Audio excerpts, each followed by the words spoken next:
Hello friends, welcome to the Edu centre. दोस्तों, आज की क्लास में हम देखेंगे एडुटेरिया के द्वारा जो लाइव टेस्ट लिया गया था बिहार दरोगा का, उसका टेस्ट संख्या 1।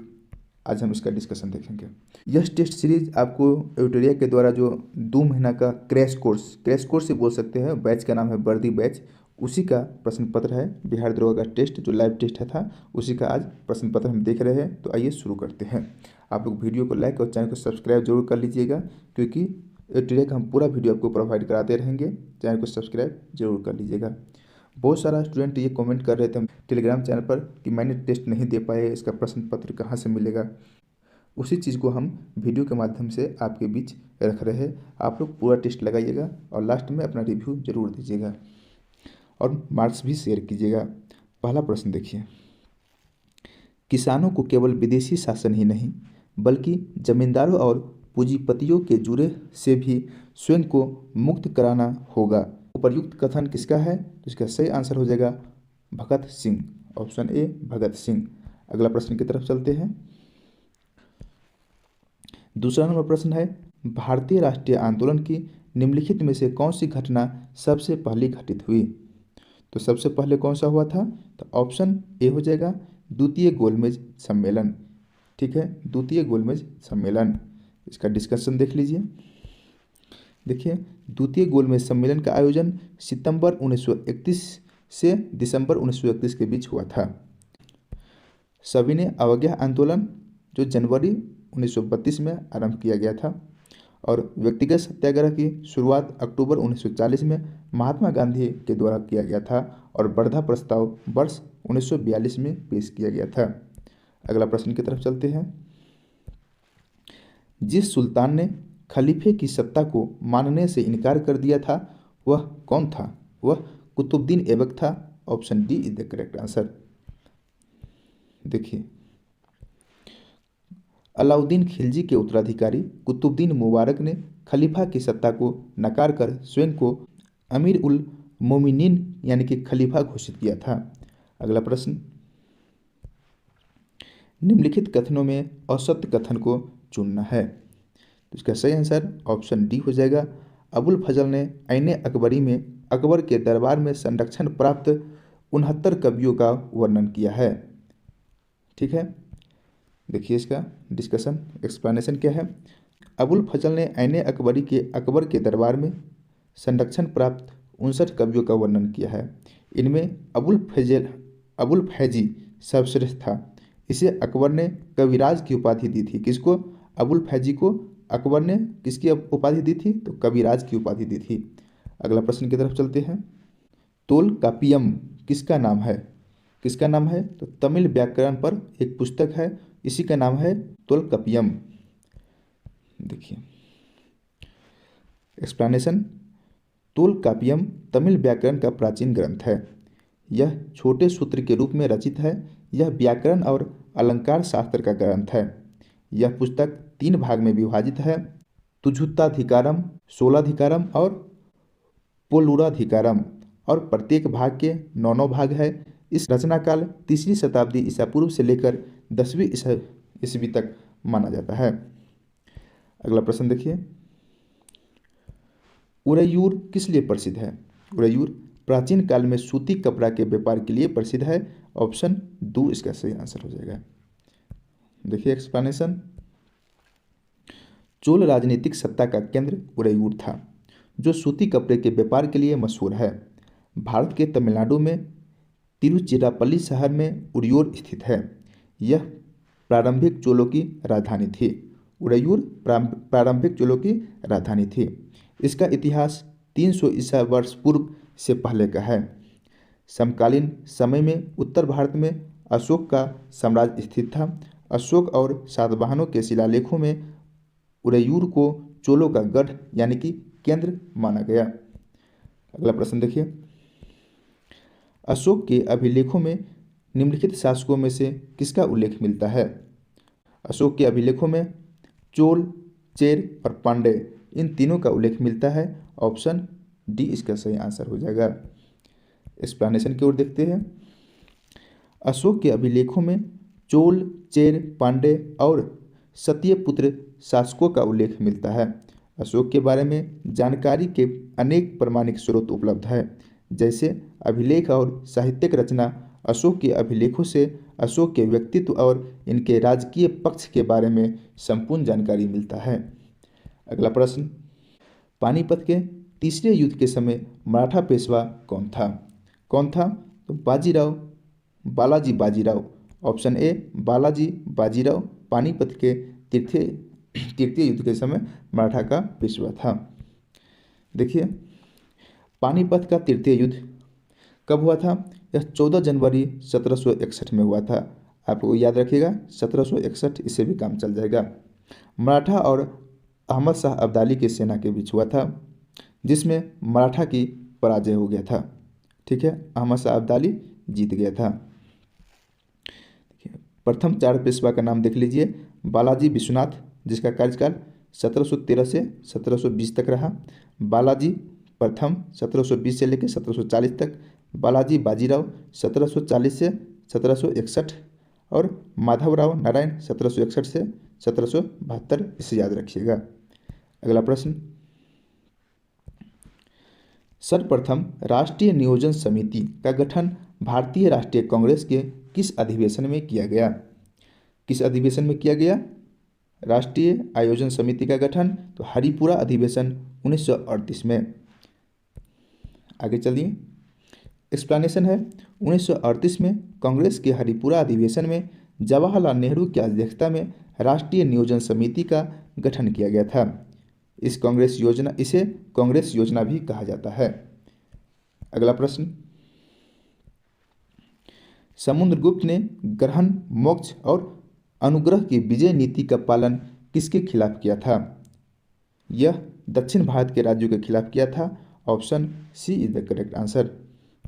एक्सप्लेनेशन देखिए, समुद्रगुप्त ने दक्षिण भारत के 12 राज्यों को पराजित किया तथा दक्षिण के राज्यों के लिए विजय नीति का 3 आधार बनाया। वह 3 आधार कौन कौन था? पहला आधार है ग्रहण, यानी कि शत्रु पर अधिकार। दूसरा अधिकार है मोक्ष। दूसरा आधार मोक्ष मतलब शत्रु को मुक्त करना। और तीसरा आधार था अनुग्रह, यानी कि राज्य को लौटाकर शत्रु पर दया करना। इसीलिए समुद्रगुप्त की दक्षिण भारत की नीति को ग्रहण, मोक्ष, अनुग्रह कहा जाता है। अगला प्रश्न, किस बौद्ध संगीति में अनुशासन को लेकर मतभेद के कारण बौद्ध संघ अष्टावीर और महासांघिक में विभाजित हो गया? तो ये घटना द्वितीय बौद्ध संगीति के दौरान हुआ था। Option B. एक्सप्लेनेशन देखिए, द्वितीय बौद्ध संगीति का आयोजन कालाशोक के समय 383 ईसा पूर्व में वैशाली में हुआ था। किसकी अध्यक्षता में? सावाकामी की अध्यक्षता में हुआ था। इसी बौद्ध संगीति में बौद्ध भिक्षुओं में अनुशासन को लेकर मतभेद का कारण अष्टावीर और महासंघिक में बौद्ध संघ 2 भागों में विभाजित हो गया था। अगला प्रश्न देखिए, भारत में डाक टिकटों का आरंभ किस गवर्नर जनरल के समय हुआ था?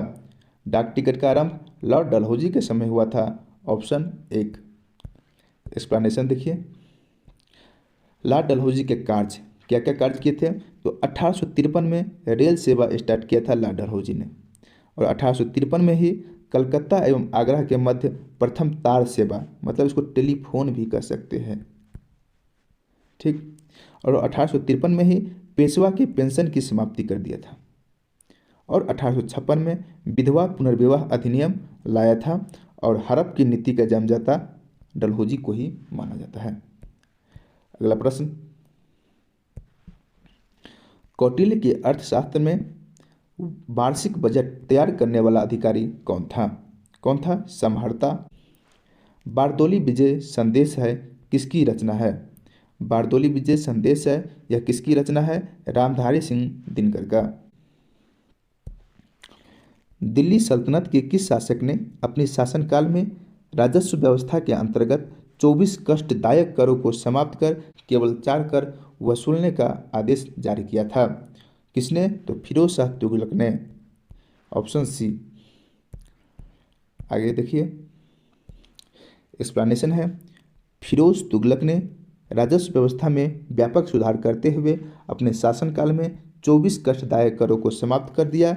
केवल 4 कर कौन कौन? खराज, खम्स, जजिया एवं जकात को वसूलने का आदेश जारी किया था। वह ब्राह्मणों पर जजिया कर लगाने वाला पहला मुस्लिम शासक था फिरोज शाह तुगलक FST। इसने एक नया कर सिंचाई कर लगाया जो उपज का 1/10 भाग होता था। एक क्वेश्चन याद रखिएगा, ब्राह्मणों पर जजिया कर लगाने वाला पहला मुस्लिम फिरोज तुगलक। अगला प्रश्न देखिए,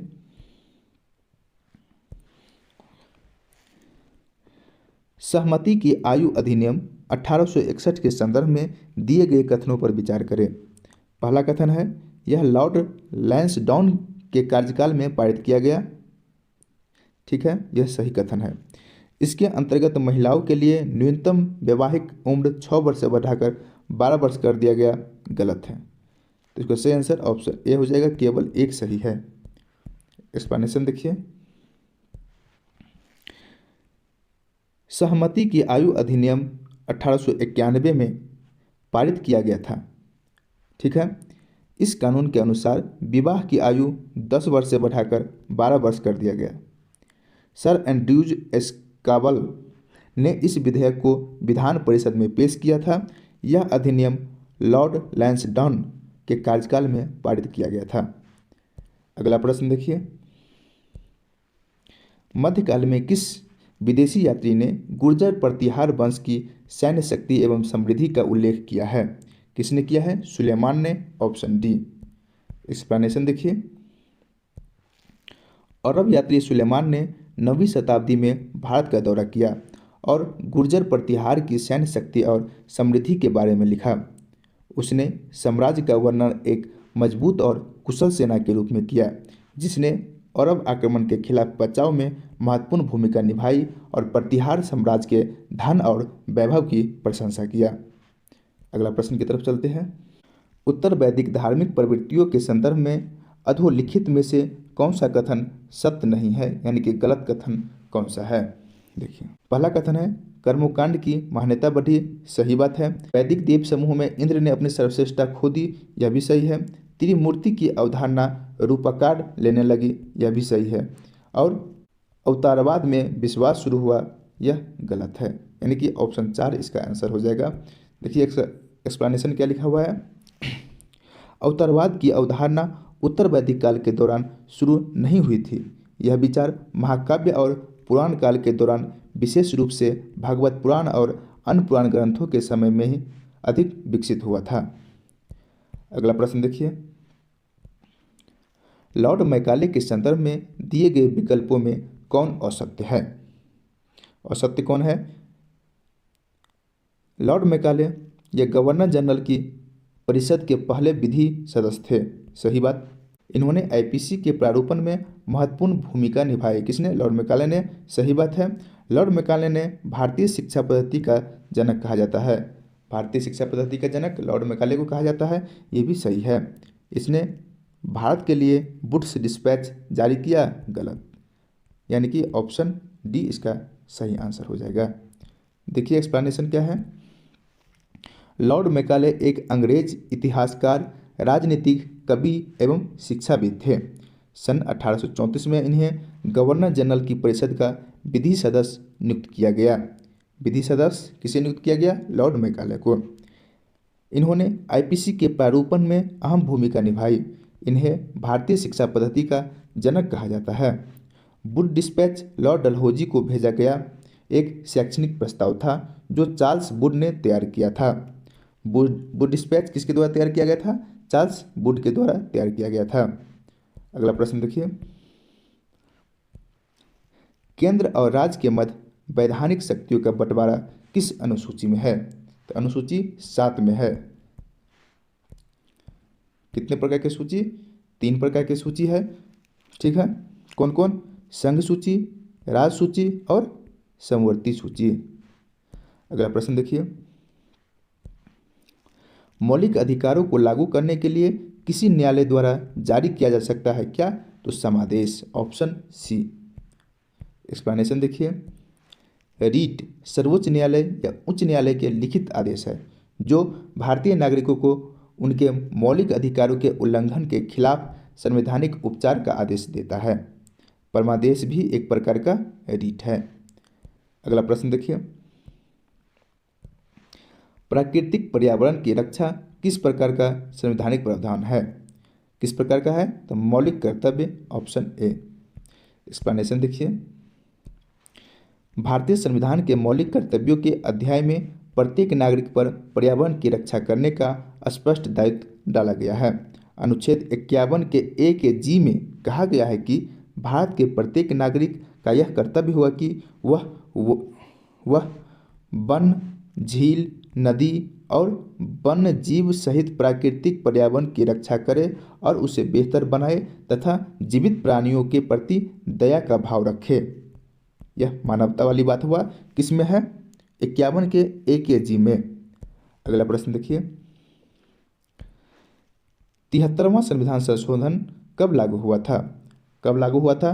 तो 24 अप्रैल 1993 में। 73वां संविधान संशोधन कब लागू हुआ था? 24 अप्रैल 1993 में। एक्सप्लेनेशन में क्या लिखा हुआ है देखिए, पंचायती राज संस्थान का गठन 73वें संविधान संशोधन अधिनियम 1992 द्वारा किया गया। इस अधिनियम द्वारा भारतीय संविधान में एक नया भाग 9 जोड़ा गया। इनमें अनुच्छेद 243 से लेकर 243 ओ तक का प्रावधान शामिल है। इस अधिनियम द्वारा संविधान में एक नई 11वीं अनुसूची भी जोड़ी गई तथा इनमें पंचायतों के 29 कार्यात्मक विषय शामिल किया गया। अगला प्रश्न, भारत के नियंत्रण एवं महालेखा परीक्षक अधिकतम कितने वर्षों के लिए अपना पद धारण कर सकते हैं? तो अधिकतम 6 वर्ष तक भारत के नियंत्रक एवं महालेखा परीक्षक अपने पद पर बना रह सकता है। ऑप्शन सी इसका सही आंसर हो जाएगा। भारत के नियंत्रक एवं महालेखा परीक्षक यानी कि कैग, कैग अधिकतम 6 वर्ष या 65 साल की उम्र तक अपना पद धारण कर सकते हैं, जो पहले लागू हो, या 65 वर्ष या 6 वर्ष। अगला प्रश्न देखिए, भारत के संविधान का भाग 14 किससे संबंधित है? तो यह संघ और राज्य के अधीन सेवाएं से संबंधित है। Option B.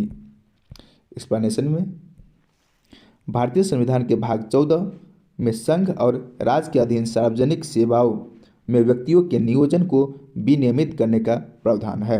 यह लोक लेखा आयोग को यह कार्य करने का अधिकार भी देता है। अगला प्रश्न, निम्नलिखित में से भारत में मौलिक कर्तव्य कौन सा है? न्यायपालिका में कार्यपालिका का पृथकीकरण मौलिक अधिकार है। बच्चों के लिए मुक्त एवं अनिवार्य शिक्षा, यह भी मौलिक अधिकार है। छुआछूत की परंपरा को समाप्त करना, यह भी मौलिक अधिकार है, लेकिन ये संस्कृति को संरक्षित एवं रक्षा करना मौलिक कर्तव्य है। उच्चतम न्यायालय के न्यायाधीशों की संख्या में वृद्धि करने की शक्ति किसके पास है? संसद के पास। Option C is the correct answer. Explanation देखिए, भारत में सर्वोच्च न्यायालय में न्यायाधीशों की संख्या बढ़ाने का अधिकार संसद के पास है। संसद कानून बनाकर सुप्रीम कोर्ट में न्यायाधीशों की संख्या बढ़ा सकती है। अगला प्रश्न की तरफ चलते हैं, प्रतिष्ठा एवं सुनवाई का अधिकार किस अनुच्छेद के तहत लोगों को मिलता है? तो अनुच्छेद 21 के तहत मिलता है। Option A. एक्सप्लेनेशन देखिए, सर्वोच्च न्यायालय के अनुसार प्रतिष्ठा का अधिकार संविधान के अनुच्छेद 21 का एक अभिन्न अंग है। अगला प्रश्न, क्षेत्रफल के दृष्टि से भारत का सर्वाधिक बड़ा जिला कौन सा है? कच्छ। कहाँ पर है? तो आप कहिएगा गुजरात में है। ठीक है, देखिए एक्सप्लेनेशन में क्या है, तो कच्छ भारत का क्षेत्रफल के अनुसार सबसे बड़ा जिला है। यह गुजरात में स्थित है। इसका क्षेत्रफल 45,652 वर्ग किलोमीटर है। कच्छ का रण इसी के अंतर्गत आता है। लेह भारत का दूसरा बड़ा जिला है। पहला कच्छ, दूसरा लेह। ठीक है, जिनका विस्तार कितना है? तो 45,110 वर्ग किलोमीटर। माहे भारत का सबसे छोटा जिला है, जिसका विस्तार 9 वर्ग किलोमीटर है। ठीक है, यह केंद्र शासित प्रदेश पुदुचेरी का जिला है। माहे कहाँ का है? पुदुचेरी का जिला है, जो कि भारत का सबसे छोटा जिला है। अगला प्रश्न, जोजिला दर्रा के संदर्भ में क्या सही नहीं है? क्या सही नहीं है? जोजिला दर्रा धौलाधार श्रेणी में स्थित है, ये गलत है।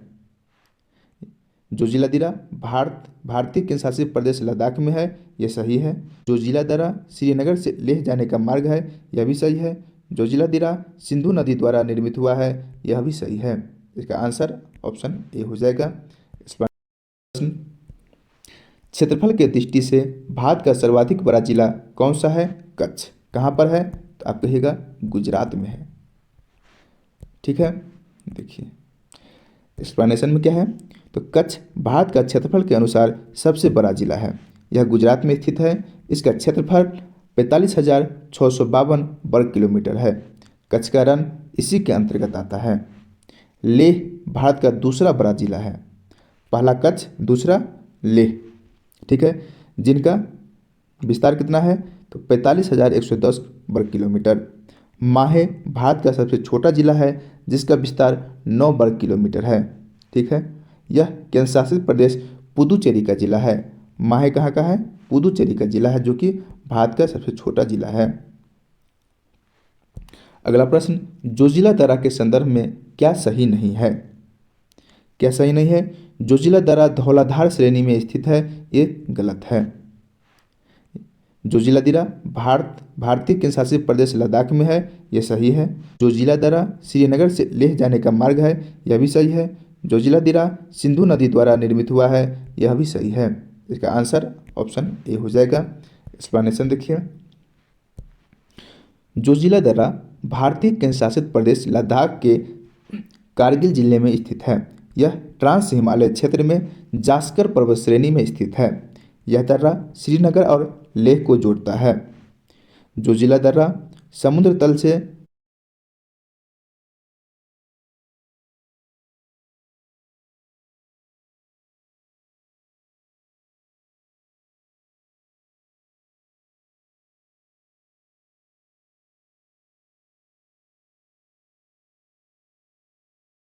समुद्र तल से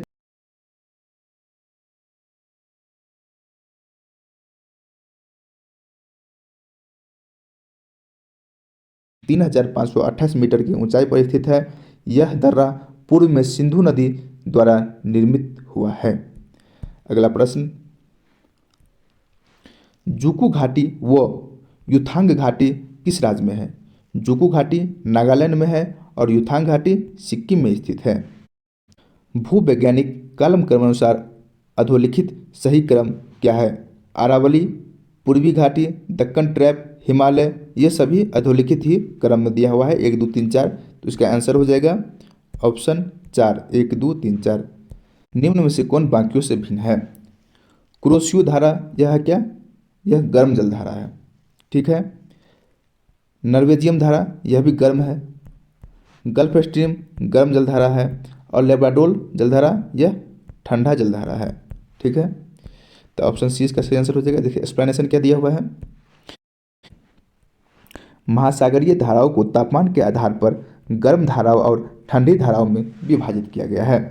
गल्फ स्ट्रीम, कुरेशियो धारा, नॉर्वेजियन धारा, इक्वेटो धारा, north Atlantic river, east Australian धारा, ये सभी गर्म जलधाराएं हैं। ठीक है, जबकि लेब्राडोर ठंडी जलधाराएं है। ग्रैंड कैन्यन एक घाटी का उदाहरण है जो एक अपरदन जन भूभाग है। यह किस देश में है?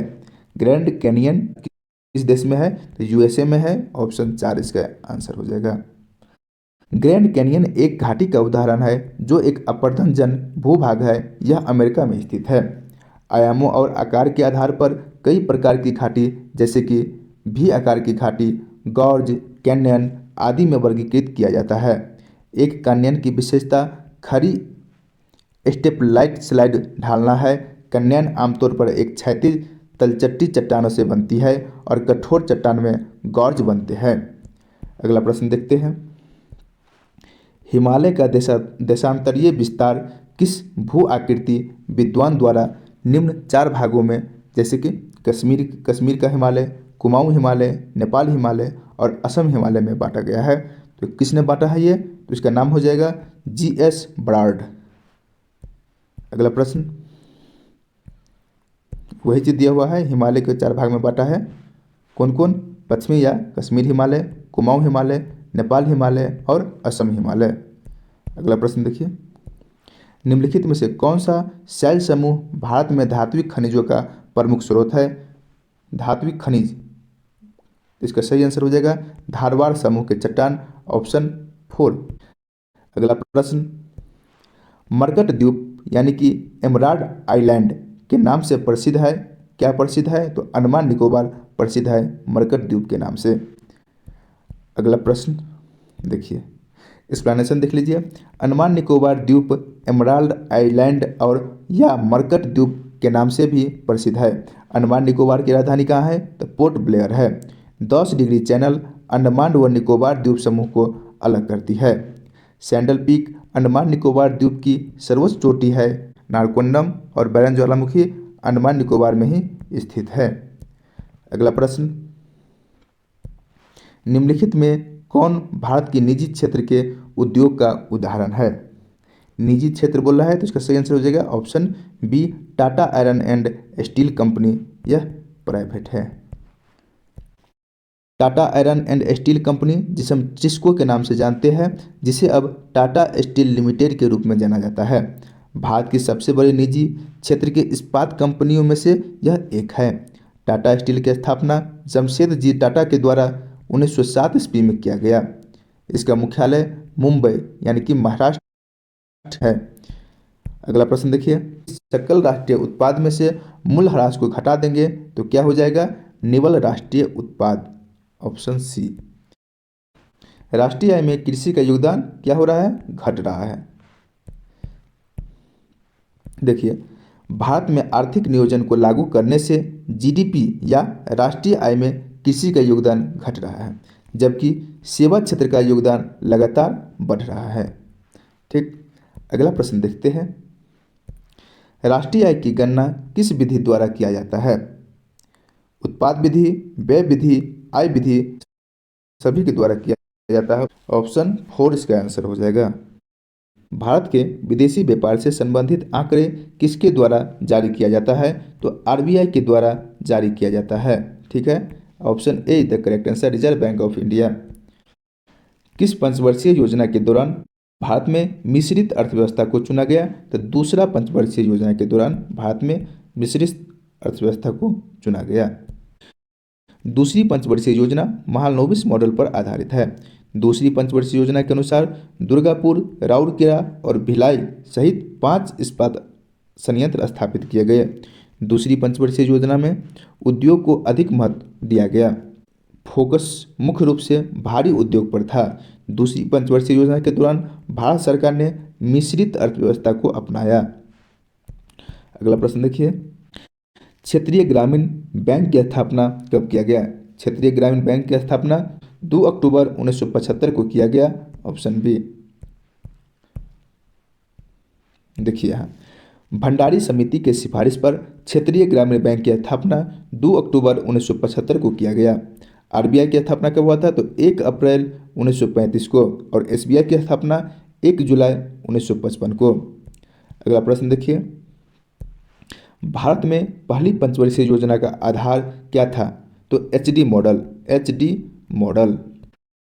भारत में प्रथम पंचवर्षीय योजना 1951 से लेकर 1956 तक हेराल्ड डोमर मॉडल पर आधारित थी। द्वितीय पंचवर्षीय योजना पीसी महालनोबिस मॉडल पर आधारित था। प्रथम पंचवर्षीय योजना का मुख्य उद्देश्य क्या था? देश के आर्थिक विकास को बढ़ाना। बैंक दर का आशय क्या है? तो केंद्रीय बैंक द्वारा ली जाने वाली आधिकारिक ब्याज दर। यूके सिन्हा समिति निम्न में से किससे संबंधित है? सूक्ष्म लघु एवं मध्यम उद्योग से, option see the correct answer. विश्व मौसम विज्ञान संगठन का मुख्यालय कहाँ पे है? तो जेनेवा में है, ऑप्शन ए। विश्व मौसम विज्ञान संगठन यानी कि WMO संयुक्त राष्ट्र की एक विशेष एजेंसी है जो पृथ्वी के वायुमंडल की दशा और व्यवहार का अध्ययन करती है। इसका मुख्यालय जिनेवा यानी कि स्विट्जरलैंड में स्थित है। अगला प्रश्न देखिए, वर्षा की मात्रा निर्भर करती है किस पर? तो वायुमंडल की नमी पर वर्षा की मात्रा निर्भर करता है। वायुमंडल में नमी वर्षा की मात्रा का निर्धारण करती है। सभी प्रकार की वर्षा की मात्रा यथा बूंदा बूंदी वर्षा, बर्फबारी इत्यादि वायुमंडल की नमी की मात्रा में बढ़ोतरी से बढ़ जाती है।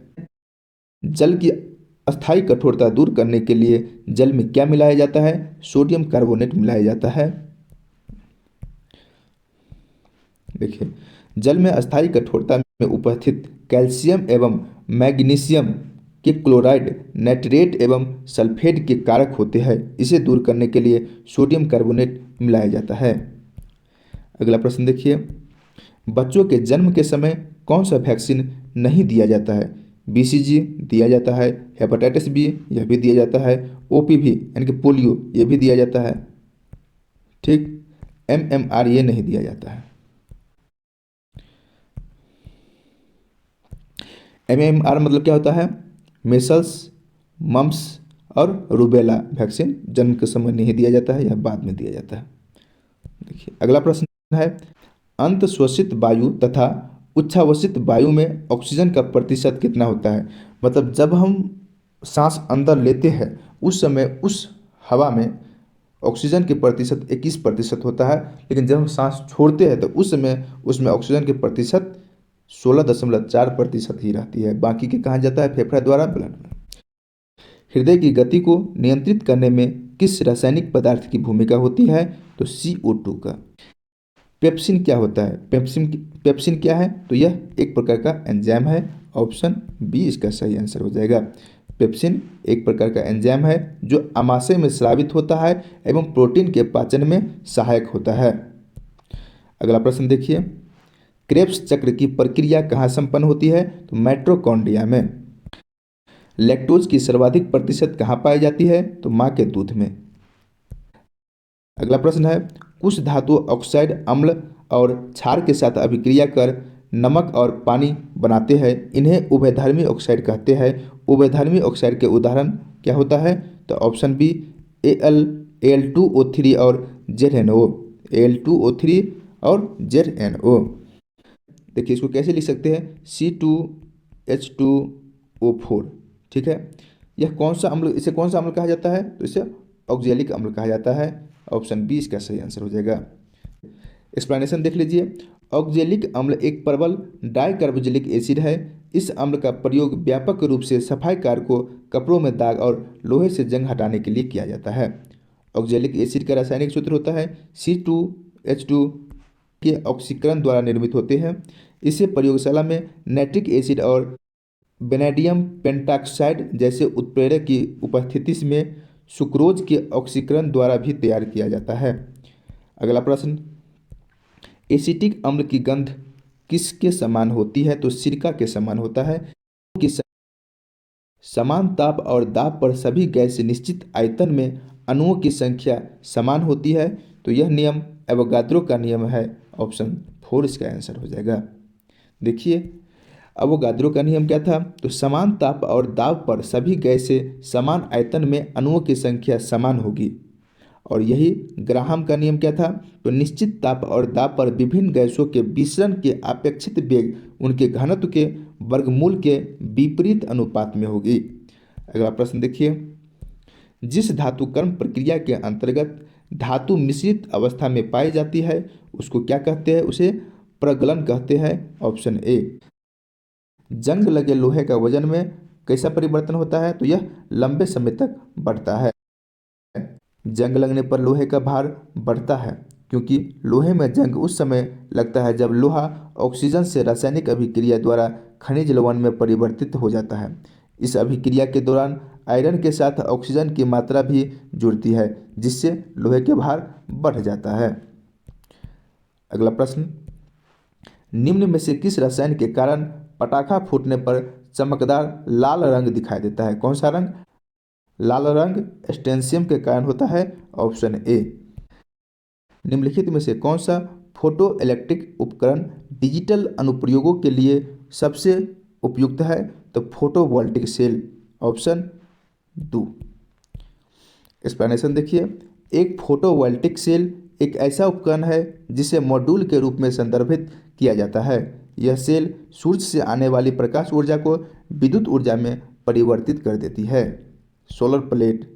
ठीक है, बॉल बेयरिंग का उपयोग स्थैतिक घर्षण को निम्नलिखित में से किसमें परिवर्तन करने के लिए किया जाता है? तो रोलिंग घर्षण में परिवर्तन करने के लिए।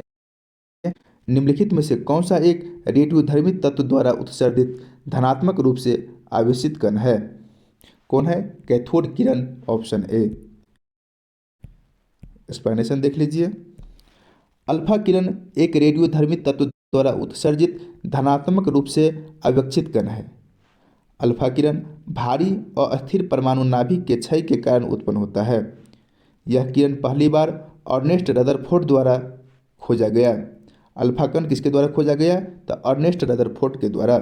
अल्फा किरण में 2 प्रोटॉन तथा 2 न्यूट्रॉन होते हैं। अगला प्रश्न, निम्नलिखित में से किस ऊर्जा परिवर्तन में घर्षण बल शामिल होता है? तो गतिज ऊर्जा से ऊष्मा ऊर्जा में परिवर्तन करने के लिए घर्षण बल आवश्यक है। गतिज ऊर्जा किसी गतिशील वस्तु में उसकी गति के कारण उत्पन्न ऊर्जा को गतिज ऊर्जा कहते हैं। जब गतिज ऊर्जा में घर्षण बल शामिल हो जाता है तो ऊष्मा ऊर्जा उत्पन्न होती है। उदाहरण के लिए, जब 2 लकड़ी को आपस में रगड़ते हैं तो घर्षण बल के कारण ऊष्मा उत्पन्न हो जाती है। अगला प्रश्न देखिए, ध्वनि की तीक्ष्णता किसके द्वारा निर्धारित किया जाता है? तो ध्वनि का तरंगदैर्घ्य के द्वारा, ऑप्शन सी। व्याख्या देखिए, ध्वनि की तीक्ष्णता कंपन की आवृत्ति से निर्धारित होती है, लेकिन आवृत्ति और तरंगदैर्घ्य व्युत्क्रमानुपाती होती है। इस प्रकार कहा जा सकता है कि ध्वनि की तीक्ष्णता उनकी तरंगदैर्घ्य पर निर्भर करती है। अगला प्रश्न, हाल ही में खेलो इंडिया महिला टूर्नामेंट में किस खेल का पहली बार आयोजन किया गया? किस खेल का? तो ट्रैक साइकिलिंग का, ऑप्शन ए। युवा मामले एवं खेल मंत्रालय के खेल विभाग द्वारा बताया गया कि ट्रैक साइकिलिंग को पहली बार खेलो इंडिया महिला टूर्नामेंट में शामिल किया गया है। राष्ट्रीय ऊर्जा संरक्षण दिवस कब मनाया जाता है? तो राष्ट्रीय ऊर्जा संरक्षण दिवस 14 दिसंबर को मनाया जाता है, इसे याद रखिएगा। एक्सप्लेनेशन देखिए, हर साल 14 दिसंबर को पूरे देश में राष्ट्रीय ऊर्जा संरक्षण दिवस मनाया जाता है।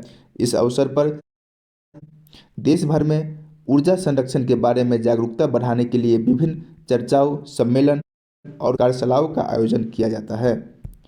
अगला प्रश्न, भारत ने विश्व आर्थिक मंच के travel and tourism development index 2024 में कौन सा स्थान हासिल किया है?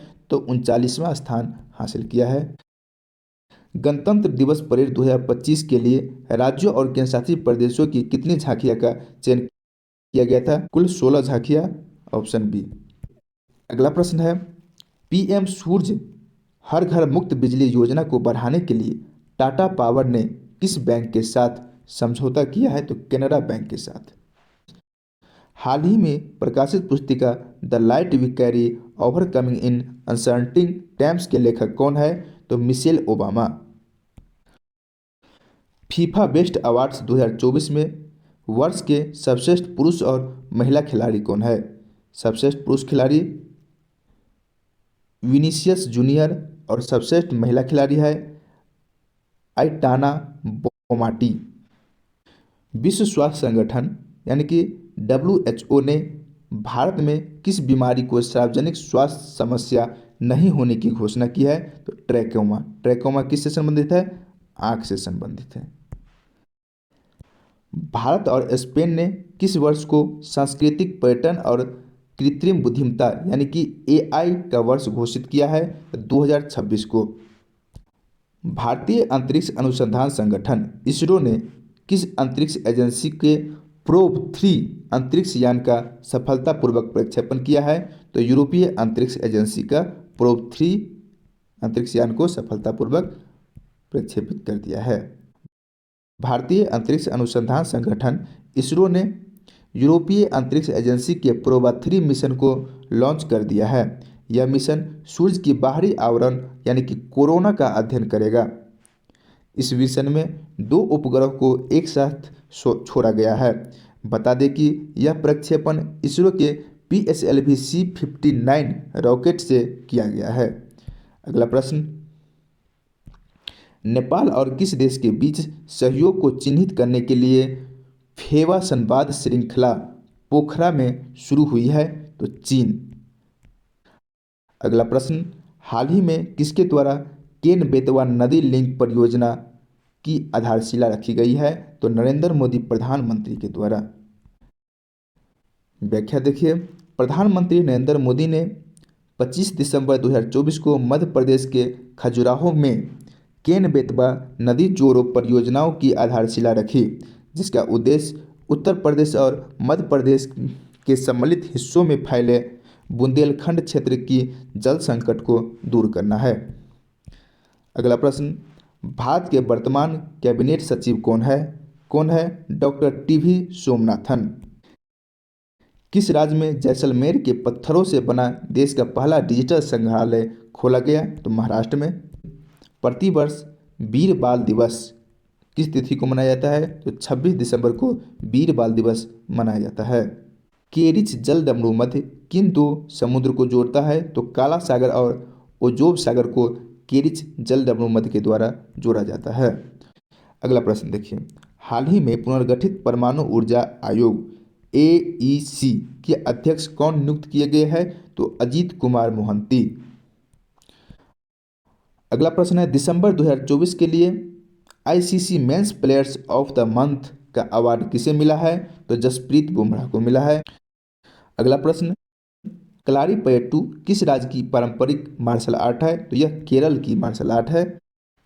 अगला प्रश्न, किस राज्य सरकार ने दीनदयाल उपाध्याय भूमिहीन कृषि मजदूर कल्याण योजना शुरू किया है? तो यह छत्तीसगढ़ सरकार के द्वारा भूमिहीन कृषि मजदूर कल्याण योजना शुरू किया गया है। इस योजना के तहत किसान को हर साल 10,000 रुपये आर्थिक सहायता प्रदान किया जाएगा भूमिहीन किसान को। कौन सा भारतीय नौसेना जहाज INS बहुराष्ट्रीय अभ्यास लौ पेरोस के चौथे संस्करण में भागीदार बना है? तो INS मुंबई। अगला प्रश्न, खबरों में रही बैगई नदी किस राज्य में स्थित है? बैगई नदी कहाँ पे है? तमिलनाडु में है। किसी कार्य को करने का संकल्प करना मुहावरे का सही अर्थ क्या है? तो बीड़ा उठाना, ऑप्शन ए। अगला है, निरोग का संधि विच्छेद क्या होगा? तो निह जोर रोग निरोग। ठीक है, यहाँ देखिए क्या लिखा हुआ है, निरोग का संधि विच्छेद निह रोग होगा। निरोग शब्द में विसर्ग संधि है। निह जो रस नीरस और निह जो रोग निरोग। The murder of once murder, जो अपने माँ को हत्या करता है उसे मैट्रिसाइड कहा जाता है, और जो भाई का हत्या करता है उसको फैटिसाइड कहा जाता है। ओके दोस्तों, आप लोग के डिमांड पर वीडियो मैंने बनाया हूँ। आप लोग चैनल को सब्सक्राइब जरूर कर दीजिएगा और वीडियो को अधिक से अधिक शेयर कीजिएगा। जैसे नेक्स्ट लाइव टेस्ट आएगा तो उसका भी हम वीडियो बना के आपको दे देंगे। तब तक के लिए पढ़ते रहिए, मस्त रहिए, और हाँ, वर्दी वाला बैच आप लोग जरूर ज्वाइन कर लीजिएगा। धन्यवाद।